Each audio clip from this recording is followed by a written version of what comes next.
savol deyman.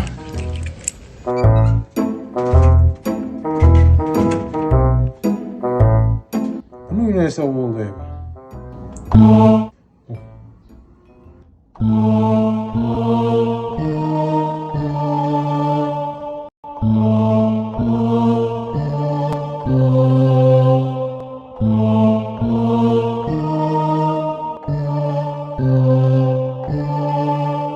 Ну, jaду chaqiryapti muzika bu.